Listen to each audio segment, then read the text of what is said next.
Welcome to Listen to Us. On this week's episode, we're going to be doing Dear Abby. We will be reviewing Dear Abby questions that were sent in. We're going to give our advice and we'll see how it matches the professional and if we're completely out of line or not.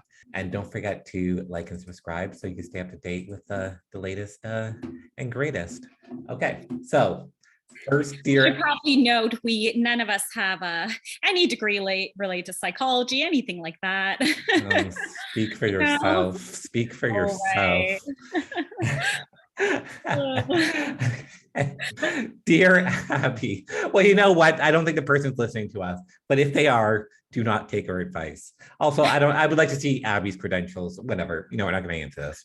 Dear Abby, my name is Lucia. I'm 15 and I live in Brazil. In my country, there's a lot of awareness about female power and body positivity. However, we also have a standard of beauty that many girls can't or don't want to follow. On social media, we see a lot of perfect girls with thousands of followers on Instagram. I don't let myself be shaken by my appearance or my defects, but sometimes I feel excluded because I'm not like the amazing girl on social media. I like the way I look, but I feel out of place in relation to what is expected of teenage beauty.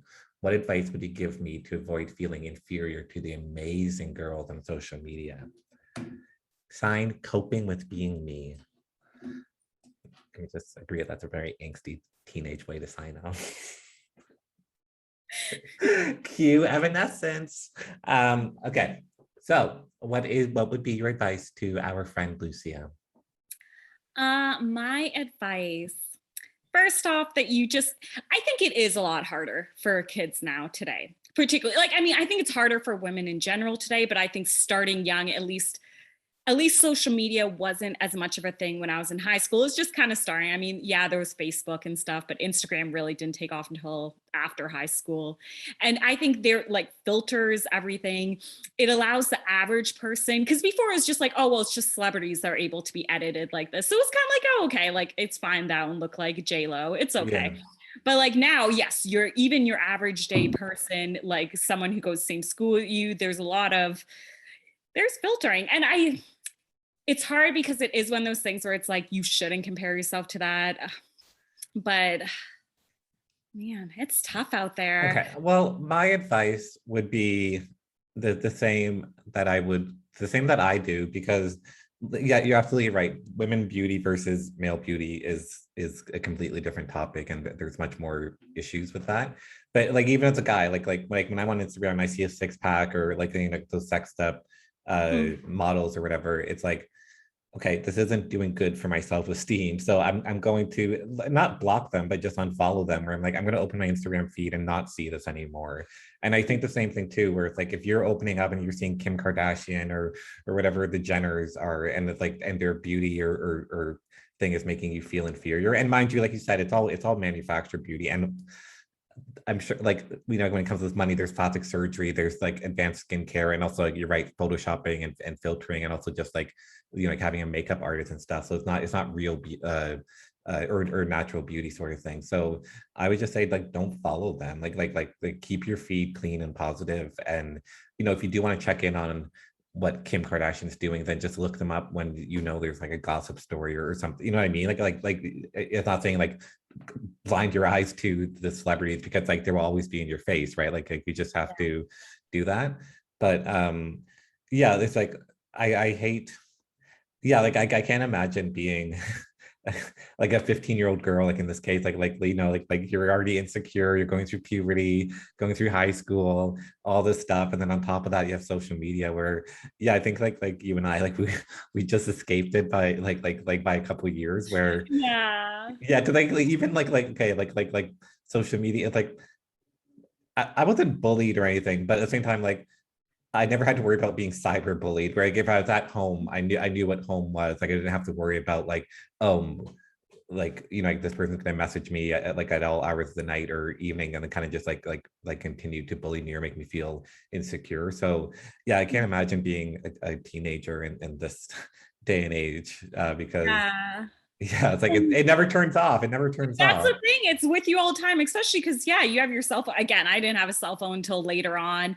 But also, I guess it's important to just remember that this is an image. So regardless if it's a regular person or if it's a celebrity, like they're selective. They aren't going to post everything, and nor do you have to. You're allowed to put your highlighted life. Like no one, even average people who have the best intentions, they're going to put their best foot forward when they're presenting themselves. And I think it's important to remember that it is.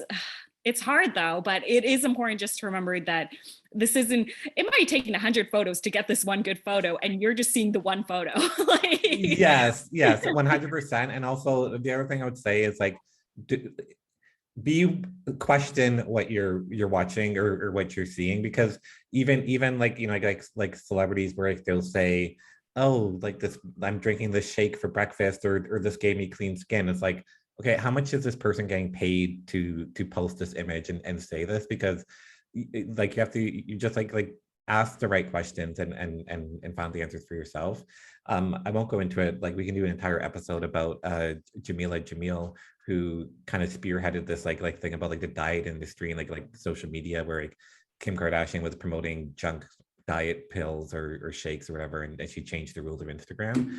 But yeah, like I think when it comes to social media, like protect yourself, and if you don't like seeing it, then like unfollow them. And like the same thing with like my Facebook. Like if I have some crazy people that post like crazy stuff, and I'm like, this upsets me to like, I'm just gonna unfollow you, or you know what I mean? So it's like the same thing too. Is like you don't have to follow every celebrity, and even the pretty girl in your school or coworker, you don't have to follow that person either. Like you're not, you know what I mean? Or if you're worried about like, oh, you're not following me, you can follow, but I think there's settings to kind of hide posts from them, so like they're not in your feed. So just protect yourself on social media. and give yourself breaks from social media. I think that's important too. I think it's very easy to keep scrolling, keep clicking, and sometimes it's good to just set it down. And it's important, I find, when I need to take a break from my phone, just in general, is to set it in a different room. Don't even have it where there's temptation. Like I'll leave it in my bedroom, and then meanwhile go about the rest of my day. And it's a relief to not even just to avoid, like just to be disconnected for a little bit and like not focus on that.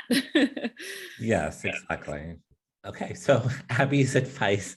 Oh, actually, I think she would follow us. Oh, okay, we should do this job. We're in the Oh, room. She said, understand that outward appearance is only one aspect of a person. Looking like they were stamped out of a cookie cutter is a mistake too many girls and women make. Please know you are far from the only female who struggles with self-image. The image and lives displayed on social media are oftentimes not reality. What you must remember is the importance of being your authentic self. Be neat, clean, and well-groomed in your daily life. Be friendly to others. What are your talents, qualities, and goals? Concentrate on developing them, because they won't fade with time. They will continue to improve. If you do this, others will find you attractive, and it won't require cosmetic surgery, regardless of how popular it may be. Yeah, so yeah, I guess that's right, because like the truth is that like, if you're to look up, like, and I know it gets a kid, like you don't believe that, like you think high school is your life and like it's the most important thing ever. You don't realize that it's over in 4 years. Where, you know, if you're to look up the pretty girls or popular guys or whatever from high school now, like you'll see that they peaked in high school. And okay, fine, like call me, like come at me, but like you know what I mean? Like it's like that was when they were the most powerful, the most like they peaked in high school, where I think I wasn't the most popular or pretty or whatever. And then I think I peaked, I got better as I got older, because I realized that when you get a real job, when you're like in the real world, no one cares about clicks or beauty or how much makeup you're wearing. So yeah. Okay. I think we're talented. I think we are. I think we should take over this column. Screw Abby. We need our we should start our own advice column. Okay, guys, if you need advice, comment below and we will take your advice or your question, and we'll give you the best real advice ever. Mhm.